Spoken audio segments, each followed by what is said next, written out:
बढ़ता ही जा रहा है, डे बाय डे चिंताएं तो बढ़ती ही जा रही है, मेहनत बढ़ती जा रही है, व्रत कर रहे हैं, नंगे पांव चल रहे हैं, उपवास कर रहे हैं।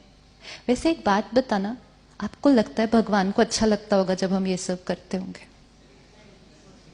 अगर वो पेरेंट है, हम गैस कर रहे हैं, I don't know what's right और रॉन्ग, वी गेसिंग, आप पेरेंट हैं, आपको अच्छा लगेगा कि आपका बच्चा पूरा दिन खाना नहीं खाएगा तो?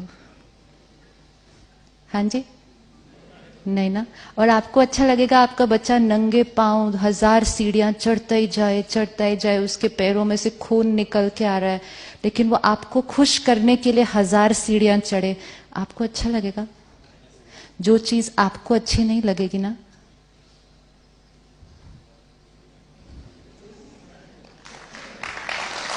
चेक कर लेना चाहिए हमेशा करने के टाइम। अगर आपका बच्चा एक दिन आपको कह दे कि 1 minute, let me just finish, then we'll take questions. अगर we have to think, we are not deciding right wrong anything, we have to just think what we are doing. We were doing everything for purification, right? Purify करना था हमने अपने आप को, लेकिन purify किसको करना था हमने? जिसने गलत किया था, जिसने विकार किए थे, उसको प्योरिफाई करना था। हम किसको प्योरिफाई करने लग गए? व्रत रखना अच्छी बात है, एक दिन खाना नहीं खाएंगे, वेरी गुड, लेकिन उससे क्या ठीक होगा? Detoxification of the body. हमें डिटॉक्सिफिकेशन किसकी करनी थी? सोल की। खाना नहीं खाने से शरीर की क्लेंजिंग हो सकती है, लेकिन खाना नहीं खाने से आत्मा की क्लेंजिंग कैसी होगी? आत्मा तो और ही उस दिन थोड़ी थोड़ी ऐसे ऐसे हो रही होती है, कब 9 बजे तो कब खाना खाऊं। और फिर अगर किसी और को कोई अच्छी चीज खाते हुए देख लिया, होता है नहीं होता? 9 दिन नवरात्रे होते हैं तो 9वें दिन 12 बजे, विच मीन्स आत्मा के संस्कार कहां चेंज हुआ? वो तो सिर्फ एक हट की तरह 9 दिन उस नियम को पालन किया। प्योरिफिकेशन अगर हुआ होता तो फिर 9वें दिन के बाद आपको वो चीज खाने का मन ही नहीं करना चाहिए फिर। लेकिन ये तो वेट करते हैं कब 12 बजे और कब हम उस चीज को खाएं। तो प्योरिफिकेशन किसका करना था?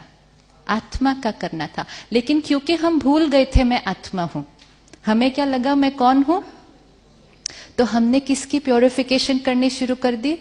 हमने सोचा शरीर को तकलीफ देंगे, कष्ट देंगे तो इसकी प्योरिफिकेशन हो जाएगी। लेकिन पाप इसने नहीं किए थे। अगर मैं इस हाथ में एक चाकू पकड़ के किसी का मर्डर कर दूं तो ना चाकू की गलती, ना हाथ की गलती, गलती उसकी जिसने सोचा वो करने का और उसको किया। तो हाथ को धुलाई करने से प्योरिफिकेशन नहीं होगा। फिर हम गए गंगा स्नान करने, श्रद्धा से, भावना से गए, डुबकी लगाई, बाहर निकले, शुद्धिकरण हो गया, शुद्धिकरण हो गया। We have to think. और जिसकी डुबकी लगाई थी उसकी तो रोज ही लगाते हैं घर पे। शुद्धिकरण किसका होना चाहिए था? कि गया कोई और था, संस्कार बदल के वापस आए, तब शुद्धिकरण हुआ। हवन किया हमने अपने घर पे, आहुति डाली ना। आहुति डालते टाइम क्या बोलते हैं? स्वाहा स्वाहा। किस चीज को स्वाहा करना था? किसको स्वाहा करना था? मेरे गुस्से का स्वाहा, मेरी चिंता का स्वाहा, और फाइनली एंड में थाली में सब कुछ जो बचा सबका स्वाहा। लेकिन हमने सिर्फ किसका स्वाहा किया? जितना हम बॉडी कॉन्शियस हो गए तो हमने सारी चीजें भी कैसे करनी शुरू कर दी? सिर्फ फिजिकल फिजिकल फिजिकल। इसलिए रिचुअल्स वर वेरी एक्यूरेट, लेकिन they were meant for the purification of the soul. लेकिन हम आत्मा कुछ और सोच रही है, हवन कर रहे हैं, सोच रहे हैं वो आया कि नहीं आया, वो क्यों नहीं आया, उसके हवन पे तो मैं गया था, वो ऑफिस के लिए लेट हो रहा है, पंडित जी का हवन खत्म ही नहीं होता, पंडित जी जल्दी करो, देर हो रही है, हाफ डे की छुट्टी ली थी सिर्फ। ये प्योरिफिकेशन नहीं हो रहा है, ये प्योरिफिकेशन नहीं हो रहा है, ये सिर्फ नियम पालन हो रहा है। तो फिर अगर सिर्फ नियम पालन करेंगे, प्योरिफिकेशन नहीं करेंगे, तो चार्जिंग कैसे फील होगी फिर? और इसीलिए चार्जिंग नहीं फील हो रही है।